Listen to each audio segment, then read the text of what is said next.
আজকে এই সৎসঙ্গ থেকে বহু কিছু শেখার আছে, বহু অনেক একটা মানুষের জীবনে কত শেখার আছে। এই যে আলোচনাগুলো করছিল প্রত্যেকটা কিন্তু শেখার জিনিস।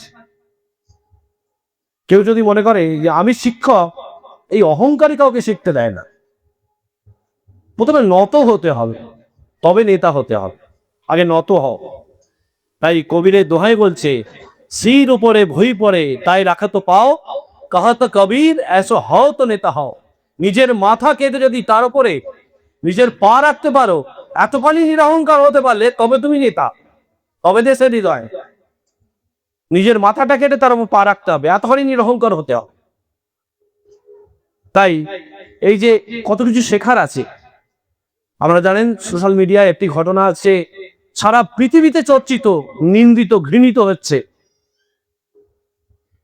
একটি ছেলেকে, একটি যুবককে, জ্যান্ত যুবককে বিভক্ত করে তাকে দাহ করা হয়েছে। এবং আজকে আমাদের সর্বজন শ্রদ্ধ ঠাকুরের চরণাশ্রিত সাহিত্যিক শীর্ষেন্দু মুখোপাধ্যায় বলেছেন, এ বাংলাদেশ অচেনা বাংলাদেশ, এ দৃশ্য আমরা দেখিনি আগে। এত নৃশংস মানুষ। সেই পূর্ববর্তী হযরত মোহাম্মদের যিনি বসে আছেন এখানে, তিনি যখন পূর্ববর্তী হযরত মোহাম্মদ নবী হিসেবে তিনি এসেছিলেন, রাসূলুল্লাহ, তার দিব্য জীবন যদি মানুষ জানতো, মানুষ আজকে এত নৃশংস হতো না। তাই ঠাকুর বলেছিলেন, আমাকে প্রচার করবে অনেক আগে। আগে ওই শ্রী চৈতন্য মহাপ্রভু, হযরত মোহাম্মদ, শ্রীকৃষ্ণ, জিসাস খ্রাইস্ট, আগে এদের জীবনীকে মানুষের কাছে তন্ন তন্ন করে অনুসন্ধান করে আজ তাদেরকে উপস্থাপিত করে মানুষের সামনে। তাদের বড় প্রয়োজন। আমাকে তো অনেক পরে বলবে। ঠাকুর তো পুরোটাই শ্রী রামকৃষ্ণ দেব ঠাকুর অনুকূলচন্দ্র শুধু প্রেম, ভক্তি, ভালোবাসা। কিন্তু এ দিয়ে মানুষের পরিবর্তন একমাত্র সম্ভব শুধু প্রেম, ভক্তি আর ভালোবাসা। কিন্তু আজ হযরত মোহাম্মদের জীবন যদি মানুষ জানতো, মানুষ এত নৃশংস হতো না। তাই আজকে সৌরভের এই জন্মদিনের এই যে ক্ষুদ্র পরিসরে যে সৎসঙ্গ অধিবেশন, আজকে পৃথিবীর প্রত্যেকটা মানুষকে বার্তা, হযরতকে জানুন, নবীকে জানুন, তার দিব্য জীবনটাকে তন্ন তন্ন অনুসন্ধান করুন। কি প্রেম তার জীবনে ছিল। ওই প্রেমিক পুরুষের যারা সঙ্গ করে, তার যারা জীবন, যারা সান্নিধ্য লাভ করে, যারা তারা শিষ্যত্ব গ্রহণ করে, তারা কখনো মানুষকে হত্যা করতে পারে না। যে নবী সারা জীবন তিনি ওই রাত্রিরে দুটো রুটি আর খেজুর খেতেন, কোন দিন তিনি পানি হত্যা করেননি। তার যারা শিষ্যত্ব গ্রহণ করে তারা কখনো নৃশংস হয় না। সারা দিনে দুটো রুটি আর একটু খেজুর খেতেন। ওই নবী রাসূলুল্লাহ, আমার নবী, প্রেমের অবতার। তিনি যখন অজু করছেন, তিনি যখন নামাজ পড়বেন, তার আগে অজু করতে হয়, ওদের পরিশুদ্ধ হতে হয়, পিউরিফাইড হতে হয়, হাত পা ধৌত করতে হয়। আমাদের যেরকম পরিষ্কার পরিচ্ছন্ন হয়ে আমরা যেরকম প্রার্থনায় বসি, ওদের অজু করতে হয়। যখন অজু করছে, কিছু বিরুদ্ধবাদী চক্রান্ত করে তার মাথায়, ওই নবীর মাথায়, প্রেমের অবতার নবীর মাথায় ওই উটের নাড়ি ভুড়ি ফেলে দিয়েছে। নাড়ি ভুড়ি ফেলে দেওয়ার পর উল্লাস করছে, আনন্দ করছে, বিরুদ্ধবাদী চক্রান্ত করে। কেন? নবী যখন প্রসার বেড়ে যাচ্ছে, আধিপত্য বেড়ে যাচ্ছে, সবাই নবীর অনুসরণ করছে, তখন বিরুদ্ধবাদী চক্রান্ত ভাবলো যে আমাদের কিন্তু প্রসার কিন্তু বন্ধ হয়ে যাবে। প্রতি দেশে, প্রতি কালে, প্রতি সময়ে কিন্তু এটা ঘটেছে। প্রত্যেক অবতারের জীবনে ঘটেছে, শ্রীকৃষ্ণের জীবনে ঘটেছে, রামচন্দ্রের জীবনে ঘটেছে, চৈতন্য মহাপ্রভু থেকে, রামকৃষ্ণ থেকে, আর ঠাকুর অনুকূলচন্দ্র বাদ দিয়ে দিলাম, প্রত্যেকের অবতার পুরুষের জীবনেই ঘটেছে নিন্দা, অপবাদ, কুৎসা, বিরুদ্ধাচারণে। যখন ওই উটের নাড়ি বুড়ি ফেলে দিয়েছে, ওই ঘরের ভিতর থেকে আমিনা বেরিয়ে এসছে, ফাতেমা বেরিয়ে এসছে, তার স্ত্রী এবং কন্যা বেরিয়ে এসছে, আমিনা, ফাতেমা সব বেরিয়ে এসছে, হাসান বেরিয়ে এসছে, হুসেন বেরিয়ে এসছে, ছেলে সব বেশি বেরিয়ে এসছে।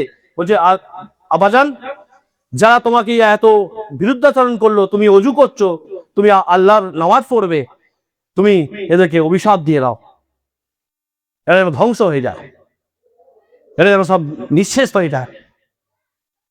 তখন ওই প্রেমের অবতার আমার রাসূল, প্রেমিক পুরুষ, প্রেমের মূর্ত প্রতীক যিনি, তিনি বলেছিলেন, শোনো আমিনা, শোনো ফাতেমা, শোনো হাসান, শোনো হুসেন, খোদা তো আল্লাহ আমাকে পৃথিবীতে পাঠিয়েছে ক্ষমা করার জন্য। আল্লাহ তাআলা অভিশাপের চেয়ে ক্ষমার ক্ষমতা অনেক বেশি। আল্লাহ তাআলার অভিশাপের চেয়ে ক্ষমার ক্ষমতা অনেক বেশি। হে আল্লাহ তাআলা, ওরা জানে না কি অপরাধ করছে, বলে তুমি ক্ষমা করে দাও। আচ্ছা, এর যারা শিষ্যত্ব গ্রহণ করে তারা কি করে মানুষকে হত্যা করে? পারবে? শ্রীজি ঠাকুর খেয়ে উঠেছে, খাওয়া দাওয়ার পর এই যে বলছেন, তিনি যে বলছিলেন এতক্ষণ কথাগুলো, প্রত্যেকটা উপলব্ধি করতে হয়। তিনি যা বলেছেন তা সব করে দেখা, করে করে বলা। তাই তার বাণীর উপর আমরা এত জোর দিয়ে বলি, এত গর্বের সঙ্গে বলি, অহংকারের সঙ্গে বলি। যতদিন তোমার শরীরে ব্যথা লাগে ততদিন পর্যন্ত যদি তুমি একটি পিপিলিকারে ব্যথা নিরাকরণের চেষ্টা না করো, তোমার চাইতে হিনারকে। তার বাণী তো খেয়ে উঠেছেন। বীণাপানি স্কুলের শিক্ষয়িত্রী বীণাপানি বন্দ্যোপাধ্যায়, শ্রীজি ঠাকুর যখন দাওয়ায় বসে আছেন, ভুরুক করে তামুক খাচ্ছেন, এবং যখন এই নিকিয়ে নিচ্ছে, ওই নেকানোর সময় নেতাতে কিছু পিঁপড়ে আটকে গেছে। ঠাকুর সঙ্গে সঙ্গে, তুই বললি তুই করলি কি বীণাপানি, আমার সব দাড়ি বুড়ি বাড়ায় গেল, আগে ওদের ছাড়া, ওদের জল দিয়ে একটু একটু করে নেতা থেকে ছাড়িয়ে ওদের পরিষ্কার কর, তারপরে আমি সুস্তি পাবো, নাহলে খেয়ে শান্তি হবে না, স্বস্তি হবে না। কি জীবন! তাই আজকে প্রত্যেকটা মানুষের জীবনে, আজকে হিন্দু হোক, মুসলিম হোক, খ্রিস্টান হোক, জৈন হোক, যে সম্প্রদায়ের হোক না কেন, এই অবতার পুরুষদের যদি ক্ষমার বাণী যদি না মানে তার জীবনে অনুপ্রবিষ্ট হয়, শুধু কিন্তু এই বাতেলা দিয়ে কিছু হবে না, শুধু বাতেলা দিয়ে কিছু হবে না। এই দুনিয়ায় যে গভীরে রক্ত, যে ক্ষত ঢুকে গেছে, হিংসা, প্রতিহিংসা, উগ্রতা, নৃশংসতা, বর্বরতা, যে আজ মানুষের প্রত্যেকটার মধ্যে ঢুকে গেছে, একে নিরসন করার উপায় কিন্তু একটা, ওই প্রেমিক পুরুষের প্রতি ভালোবাসা, শুধু ভালোবাসা। তাই যখন ওই পিঁমড়েগুলো যখন তিনি একটা একটা করে বীণাপানি বন্দ্যোপাধ্যায় ছাড়িয়ে দিচ্ছেন নেতা থেকে, তিনি স্বস্তি পেলেন, শান্তি পেলেন। ঝড়ে যখন ইউক্যালিপটাস গাছ পড়ে গেছে, ঠাকুর যখন দেহ করে, অনেক মারাত্মক ঝড়ে যখন সমস্ত ইউক্যালিপটাস গাছগুলো পড়ে গেছে, ডাল ভেঙে পড়ে গেছে, ঠাকুর বিহারের মুখ্যমন্ত্রী বীণানন্দ ঝাকে তিনি আদেশ দিলেন যে তোমার এই সমস্ত যত বিপর্যয় মোকাবিলা টিম আছে, তাদেরকে তুমি আমার আশ্রমে এনে ওই সমস্ত ক্রেন দিয়ে ওই যে ইউক্যালিপটাস গাছ, যত গাছ পড়ে গেছে, তাদেরকে ওই সমস্ত কিছু ওই ঠিক করে, তাকে প্লাস্টার করে, ব্যান্ডেজ করে, যখন ঠাকুরকে একটু বলা হচ্ছে খবর দেন ঠাকুর, সমস্ত গাছগুলোকে ব্যান্ডেজ করে, প্লাস্টার করে, রোবট দিয়ে ব্যান্ডেজ করে ঠিক করে দেওয়া হয়েছে, তবে ঠাকুর একটু শুতে গেছেন রাত্রিবেলা। তাহলে যার গাছের ডাল ভাঙলে যার কষ্ট হয়, যার পিঁপড়ের প্রতি এত দরদ, একটা কুকুরের প্রতি যার দরদ, তাহলে মানুষের জীবনে যদি তার প্রতি ভালোবাসা থাকে, তাহলে মানুষের জীবনে পরিবর্তন হবে না? তাই দেখবেন আমাদের এগিয়ে বলছিল, আমাদের একটা রাসের মেলায়, রথের মেলায় কত পুলিশ, কত প্রশাসন। আজকে দেখেছেন আমাদের কোনো একটা যে উৎসব হয়, এত উৎসব হচ্ছে সারা ভারতবর্ষে, বাংলা পৃথিবীতে, একটা জায়গায় দেখবেন কোনো পুলিশ পোস্টিং নেই। কেন? এর একটাই কারণ, প্রত্যেক দিন যে নিজেকে অনুশাসিত করে, তার জন্য আর শাসকের প্রয়োজন হয় না। আর ঠাকুরের ইচ্ছা ছিল তাই, এমন একদিন কৃতযুগ আবাহন করবে যেদিনকে শাসকের প্রয়োজন হবে না। আজকে এখন থেকেই তার একটা নিদর্শন, নমুনা আমরা দেখতে পাচ্ছি। কোনো শাসক থাকে না, আমাদের শাসকের প্রয়োজন নেই, আমি তো নিজেই আমাকে শাসন করছি। ওই যে বলছে আলোকে অন্তর্যামী, যদি কিছু পাপ অন্যায় করে থাকি প্রতিদিন কনফেস করতে হয়, তার কাছে কোনো হৃদয়ের কথা গোপন রেখো না। চালক অন্তর্যামী যদি বিশ্বাসী হয়, তুমি কুকার্যই করতে পারবে না। খারাপ কাজ করতে গেলেই আমার মনে একটা স্পাইক করবে, তাহলে আমি যেটা বললাম আমি তো এটা পালন করি না, বা আমি বলে ফেলেছি, আমি তো করছি না। এই যে বলছিল, প্রতিটা মুহূর্তে নিজের মধ্যে একটা সংযম, একটা সংঘর্ষ লাগিয়ে দেবে, একটা কনফ্লিক্ট, একটা দ্বন্দ্ব, নিজের মধ্যে একটা অনুশোচনা, যে আমি তোরা বলেছি কিন্তু করি না। এইটা করতে করতে কি হবে? নিজেদের পরিমার্জিত হবে, আমাদের নিজেদের চরিত্রটা পরিমার্জিত হবে। তাই শেষ কথা বলে শেষ করব, আমাদের ভারতবর্ষের সমস্ত দেখবেন এই ফাঁক দিয়ে গলে যায়, ফাঁক দিয়ে গলে যায়। আইন আছে, আইনের ফাঁকও আছে। তাই দেখবে ভারত সরকার কি করেছে, যখন গুটকাকে নিষিদ্ধ করা হলো, তখন কি করেছে ভারত সরকার? একটা প্ল্যান করেছে। কি করলো? ওই গুটকাকে চুপুরি করে দিয়েছে, তার সঙ্গে একটা জর্দার প্যাকেট দেয় দেখবে। তার মানে ওটা আগে কিন্তু খাইয়ে নেশা করে দিয়েছে, ওকে যতই আলাদা করো ও ঢেলেই খাবে। ও জানে এ বাংলায় ভারতবর্ষের মানুষ, নেশা করিয়ে দিয়েছে, তারপরে এটাকে আলাদা করে দিয়েছে। এখন যতই করুক ও ঢেলেই খাবে। দেখবেন প্রত্যেকটা গুটকার সঙ্গে একটা করে জর্দার প্যাকেট দেয়, দেখবেন। তাই জন্য দেখবেন ভারতবর্ষের সরকার, মোহাম্মদ সরকার এত চালাকেরা কি করেছে, যেদিকে গান্ধীজির যে দুটো ছবি আছে, গান্ধীজির চশমাতে স্বচ্ছ ভারত লিখে দিয়েছে, যেদিকে স্বচ্ছ আছে সেদিকে ভারত নেই, সেদিকে ভারত আছে সেদিকে স্বচ্ছ নেই। দেখবেন, ফলো করে দেখবেন, এটা স্বচ্ছ ভারত হবে না, জানে ওরা। কেন? তারা কিছু করেনি। আর অবতার পুরুষের জীবনী আদর্শ মানলে কি হবে? প্রত্যেকটা ভারতবাসী, প্রত্যেকটা পৃথিবীর মানুষ অপমত জনসাধারণের চরিত্রের একটু একটু পরিবর্তন হবে, মানলেই হবে। ঠাকুর গ্যারেন্টি দিয়ে বলেছিলেন। তাই বলেছিলেন ভারতবর্ষের আর্য ঋষিদের কালচার প্রত্যেকটা বাড়িতে তোমরা অনুপ্রবিষ্ট করিয়ে দাও, ইম্পার্ট করে দাও, সঞ্চারিত করিয়ে দাও, দেখবে এই ভারতের ঘোর পাল্টে যাবে।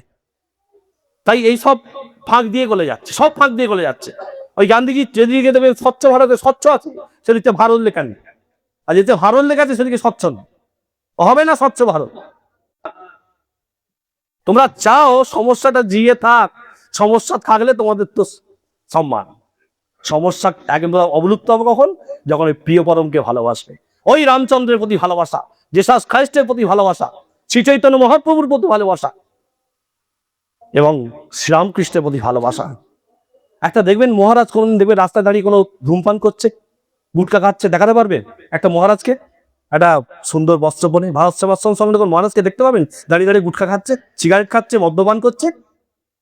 ধর্ম এমন জিনিস, ধর্ম নিয়ে ধার্যতে জগৎ, এটা অভ্যুত্ত বিশ্বাসের ধর্ম। সমস্ত পৃথিবীটাকে ধরে আছে ধর্ম। ধর্মকে আঘাত করা মানে ধর্মকে, সমস্ত জাতিকে আঘাত করা। এই ধর্ম এত এত এত এত সুন্দর, এত কংক্রিট একটা জিনিস। ধর্মকে আলিঙ্গন করা মানে সমস্তটাকে বোঝাবা যারা। ধর্মকে যে ভালোবাসবে, ধর্মকে যে আলিঙ্গন করবে, প্রিয় পরমকে যে ভালোবাসবে, সে জীবনে একটা বাঁচার রসদ পাবে। তাই আপনারা প্রত্যেকে ভালো থাকবেন। আজকে বড্ড দুর্বিষহ দিন, আজকে কঠিন পরিস্থিতি আমাদের প্রত্যেকের সামনে অপেক্ষা করছে। তাই প্রত্যেকের মতো করে ঠাকুরের বার্তা মানুষের কাছে পৌঁছে দিন, যাজন করবেন প্রতি মুহূর্তে, যে যাকে পাবেন যাজন করবেন। এই প্রেম, একটু ভক্তি, একটু ভালোবাসা, একটু দীক্ষা দেওয়ার কথা, একটু যাজন আজকে প্রত্যেকটা ঘরে ঘরে পৌঁছে দেওয়ার দরকার আছে।